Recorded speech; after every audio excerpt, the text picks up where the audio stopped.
وجہ بنی، اس کے لکھنے کی وجہ بنی. اور وہ کتاب کون سی ہے؟ وہ تفسیر رازی ہے. تفسیر رازی جس کو سب جانتے ہیں. امام رازی نے اس کو لکھنا شروع کیا. اس کی ریزن یہ تھی کہ ایک دن انہوں نے جو ہے امام رازی نے مجمع میں یہ بات کر دی کہ یہ جو سورہ فاتحہ ہے نا، اس میں 1000 مسائل اس میں بیان ہوئے. تو لوگ اس بات پہ ہنس پڑے. جب لوگ اس بات پہ ہنس پڑے تو امام رازی نے اپنی بات کو سچ ثابت کرنے کے لیے سورہ فاتحہ کی تفسیر لکھنی شروع کی. تفسیر رازی کی پہلی جلد مکمل سورہ فاتحہ پر ہے، اور انہوں نے 1 سے لے کر 1000 مسائل اس میں بیان فرما دیے کہ دیکھیں اتنے مسائل اس سورت سے نکلتے ہیں. اس کے بعد جو ہے سورہ فاتحہ کے بعد انہوں نے سورہ بقرہ جو ہے وہ لکھی تفسیر. بہرحال تفسیر رازی کی بنیاد جو ہے وہ یہ واقعہ بنی تھی. چلیں ہم اس کی تفسیر پاک کرتے ہیں. بسم اللہ الرحمن الرحیم. شروع کرتی ہوں اللہ کے نام سے جو بڑا مہربان نہایت رحم کرنے والا ہے.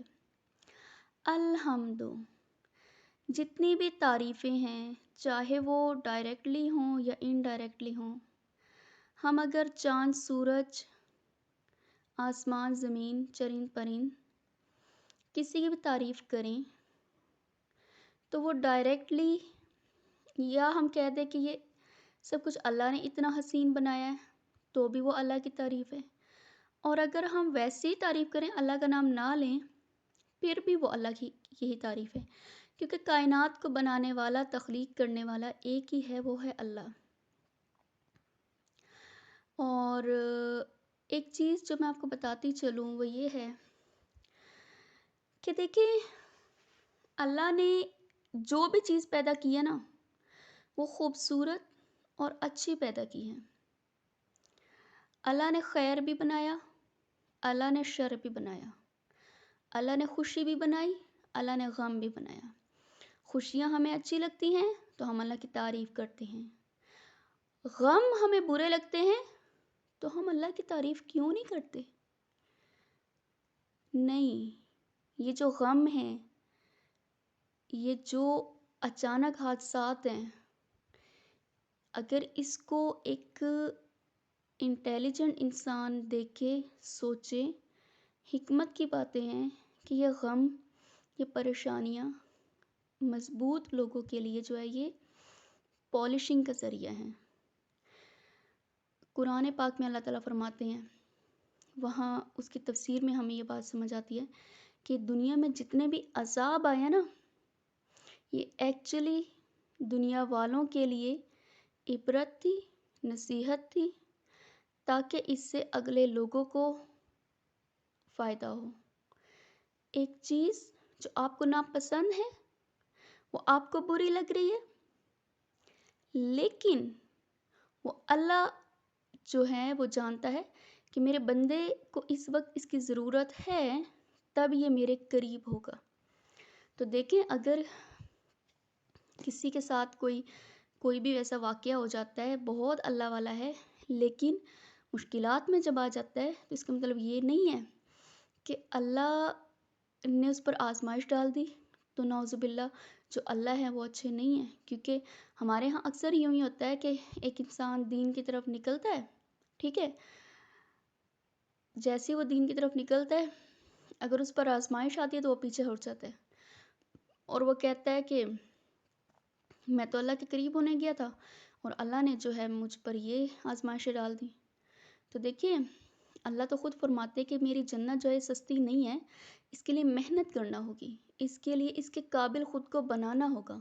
الحمد میں ہر چیز آ جاتی ہے، چاہے وہ آپ کو اچھی لگے چاہے وہ آپ کو بری لگے، آپ اس کی تعریف کریں آپ اس کو برا کہیں، لیکن وہ اچھی ہے، وہ بہترین ہے، وہ اللہ کا پلان ہے.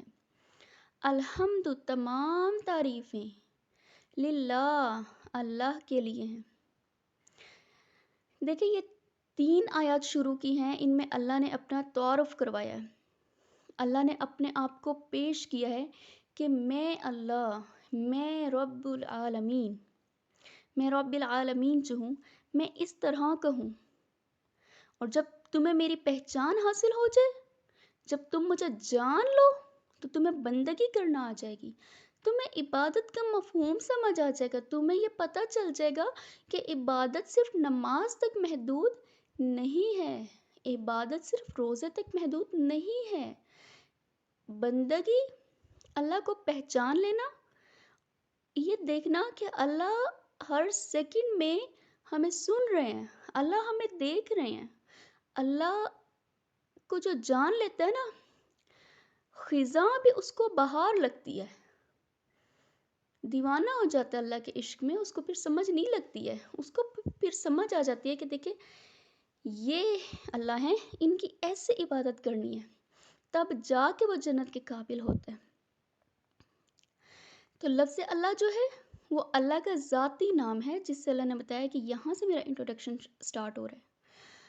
رب العالمین، وہ اللہ ایسا ہے کہ اس نے صرف ایک عالم یا ایک کائنات کی پرورش نہیں کی، اس نے تمام جہانوں کی پرورش کی ہے، وہ سب کو دیتا ہے. رب پالنے والا ہوتا ہے، پرورش کرنے والا ہوتا ہے. اور ایک بہت انٹرسٹنگ اس کا میننگ یہ ہے کہ وہ ذات جو ضرورت کے مطابق دے. ضرورت کے مطابق کیا دے؟ کہ جیسے ایک بچہ ہے، وہ ابھی تک پیدا نہیں ہوا ہے، لیکن اللہ کو پتہ ہے کہ اس کی کیا ضرورت ہے، اس کو میں نے کتنا دینا ہے. ایک بچہ جو ابھی ماں باپ کو پتہ بھی نہیں ہے، ماں باپ کو پتہ بھی نہیں ہے کہ وہ آئے گا، لیکن بہت پہلے مقام ارواح میں اللہ تعالیٰ نے اس کا وجود رکھا ہوا ہے اور اس کے بارے میں پلان کیا ہوا ہے، اس کی زندگی کیسے گزرے گی، وہ کیا کرے گا، کیا نہیں کرے گا، ہر چیز کا اللہ نے ایک بچے کے بارے میں پلان کیا ہوا. تو اللہ جو ہے رب ہے، وہ رب ایسا ہے. پھر آگے ہے الرحمن الرحیم، وہ بڑا مہربان، وہ بڑا رحم کرنے والا ہے. رحمان اور رحیم، ان کا روٹ ایک ہی نکلتا ہے، رحم کرنے والا، لیکن تھوڑا سا فرق ہے. وہ اللہ فرماتے ہیں کہ میں اللہ ہوں صرف مسلمانوں کا نہیں بلکہ کافروں کا بھی. ہاں، وہ اللہ صرف مسلمانوں کے اللہ نہیں ہے. اللہ قرآن پاک میں بعض اوقات کتنی آیات ہے اس طرح کا، یا ایہا الناس، اے لوگوں میں کون آ جاتے ہیں؟ صرف مسلمان تو نہیں آتے نا، صرف مومن تو نہیں آتے، صرف گناہ گار لوگ تو نہیں آتے، اس میں کافر بھی آتے ہیں، کافر بھی اللہ کے بندے ہیں. تو وہ ذات جو رحم کرتی ہے کافروں پر بھی اور مسلمانوں پر بھی، لیکن وہ رحم جو ہے وہ صرف دنیا تک محدود ہے. دنیا میں ہر ایک پر اللہ تعالیٰ رحم فرماتے ہیں، ہر ایک کی حفاظت کر رہے ہیں. لیکن رحیم وہ ایک ایسی ذات ہے کہ جو صرف رحم کرے گا مسلمانوں پر، مومنین پر. آخرت میں کافروں کا کوئی حصہ نہیں ہے، مشرکین کا کوئی حصہ نہیں ہے. چوتھی آیت مالکی، وہ مالک ہے یوم الدین، جزا کے دن کا. یہاں سے ہمیں ڈر جانا چاہیے، ہمیں خوف آنا چاہیے کہ ہم اس دنیا میں جو بھی کر رہے ہیں اللہ تعالیٰ اس کو دیکھ رہے ہیں. ہم نے کسی کے ساتھ ناانصافی کی، کسی کے ساتھ ظلم کیا، اللہ تعالیٰ نے اس کو دیکھ لیا، اب ہم نے آگے جا کر اپنا حساب کتاب دینا ہے. تو یہاں سے اللہ تعالیٰ نے ہمیں ایمان کے تقاضے بتا دیے کہ ایمان کیا ہے. ایمان ہے امید اور خوف کے درمیان کی چیز. امید ہے کہ اللہ بخش دیں گے، خوف ہے کہ اگر ہمارے گناہ ہی اتنے زیادہ ہوئے یا ہمارے گناہوں کی وجہ سے ہم نہ پاس ہوئے تو خوف اور امید کے درمیان کی جو فیلنگ ہے نا، وہ ایمان ہے. تو اللہ نے ہمیں اپنی ذات کی پہچان کروا کر اس کے بعد چوتھی آیت میں فرما رہے ہیں، جب بندے کو پتہ چل گیا نا کہ اللہ اس طرح کے ہیں، تو اب اس کو بندگی کرنا آگے. اب وہ کیا کہتے ہیں؟ ایاک نعبد، ہم صرف تیری ہی عبادت کرتے ہیں، وایاک نستعین، اور تجھ ہی سے مدد مانگتے ہیں. حدیث پاک میں یہ الفاظ آئے ہیں کہ یہ جو چوتھی آیت ہے نا، یہ اللہ اور بندے کے درمیان مشترک ہے. بندہ کہتے ہیں نا کہ ایاک نعبد، اے رب میں صرف تیری ہی بندگی کروں گا، یہ رب کے لیے ہے. وہ ایاک نستعین، اور میں تجھ ہی سے مدد مانگتا ہوں، تو یہ بندے کے لیے خاص ہے. اب اللہ فرماتے ہیں کہ یہ خفیہ ایک راز ہے میرے بندے کا میرے ساتھ. اب یہ بندہ میرے ساتھ کلوز ہو گیا ہے، ابھی مجھ سے جو مانگے گا نا میں اس کو عطا کروں گا. ایک ڈاکٹر کو پتہ چل گیا ہے کہ اس نے مریض کے ساتھ کس طرح رویہ رکھنا ہے. آیا کہ وہ ڈاکٹر صرف پیسوں کے لیے بنا ہے، صرف اس نے کھال کھینچنی ہے، یا اس نے سنسیئر ہو کر اپنے مریض کا علاج بھی کرنا ہے. ایک وکیل کو پتہ چل گیا کہ سچ کیا ہے، عدل کیا ہے، انصاف کیا ہے. ایک شوہر کی عبادت اس کی وائف کے ساتھ اچھا سلوک ہے، ایک وائف کی عبادت اس کے شوہر کے ساتھ جو ہے وفاداری ہے، اس کے لیے سکون کا باعث بننا ہے. ماں باپ، ایک بچے کی جو عبادت ہے وہ ماں باپ کی عزت کرنا ہے، ان کا احترام کرنا ہے. تو عبادت کا میننگ بہت وسیع ہے، یہ صرف نماز روزے تک نہیں ہے، یہ آپ کی زندگی کے ہر پہلو میں ہے. جب یہ عبادت کا میننگ سمجھ آ گیا تو اب کیونکہ بندہ اللہ کے قریب ہو گیا، بندہ اللہ کو جان گیا، اب اللہ پرکھیں گے. اب اللہ ضرور جو ہے اپنے بندے کی آزمائش کریں گے کہ آیا کہ یہ میرا بندہ جو ہے جنت کے قابل ہے، اسے قابل بنائیں گے. یاد رکھے جس پر آزمائش آتی ہے اللہ تعالیٰ اس کو آزمائش میں پاس بھی کرتے ہیں. ٹھیک ہے. پھر کیا ہوتا ہے جب مشکلات آتی ہیں تو وہ کیا کہتے ہیں؟ ایاک نستعین، ہم تجھ ہی سے مدد مانگتے ہیں. ہمارا بھروسہ، ہمارا توکل، ہمارا یقین اے اللہ صرف آپ ہیں. ہم لوگوں کے در پہ نہیں جائیں گے کیونکہ یہ سارے ہی فقیر ہیں، ہر ایک کو کوئی نہ کوئی ڈپریشن ہے، ہر ایک کو کوئی نہ کوئی پریشانی ہے، ہر بندہ جو ہے وہ تکلیف میں کسی نہ کسی چیز میں جو ہے وہ ہے. تو اللہ اگر ہم پہ کوئی مصیبت آئی، ہمیں کوئی ضرورت ہے تو ہم جائے نماز بچھائیں گے، نفل پڑھیں گے، صبر اور نماز سے مدد مانگیں گے اور آپ ہماری مدد کر دیں گے. تو اللہ اپنے بندے کی خود مدد کرنے آتے ہیں، خود اس کا بازو بن جاتے ہیں، خود اس کا ہاتھ بن جاتا ہے، خود اس کی آنکھ بن جاتے ہیں. تو اللہ ایسے مدد کرتے ہیں. تو دعا آگے ہمیں مانگنی سکھائی. جو آخری آیات ہیں وہ دعا ہیں کہ اللہ تعالیٰ کی پہچان بھی ہو گئی، اللہ کی مدد بھی حاصل ہو گئی. اب ہمیں مانگنا کیا ہے؟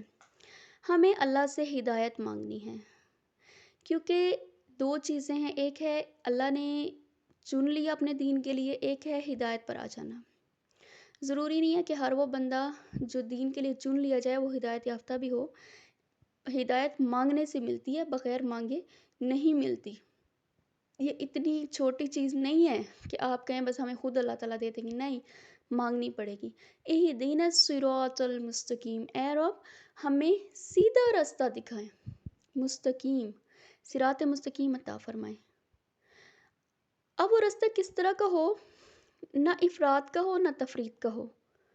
افراد کس طرح؟ جیسے یہود نے کیا کہ اپنے انبیاء کو ہی نعوذ باللہ قتل کر دیا، اپنے بزرگوں کو قتل کرتے تھے، سرکش تھے، بات نہیں مانتے تھے. تو اللہ ہمیں وہ راستے پہ نہ چلائیں، ہم یہود کی طرح نہیں ہونا چاہیے. اور نہ جو ہے ولا ضالین، نہ ان کے راستے پر چلائیں جو گمراہ ہوئے، بلکہ کس کے راستے پر چلائیں؟ انعمت علیہم، جس پر آپ نے انعام فرمایا. صراط الذین انعمت علیہم، ان کا راستہ جن پر آپ نے انعام فرمایا. انعام کس پر فرمایا؟ انبیاء، شہداء، صالحین، اللہ کے ولی، ان پر اللہ تعالیٰ انعام فرماتے ہیں. تو اللہ ہمیں اچھے لوگوں کے راستے پر لگا دیں، نہ افراد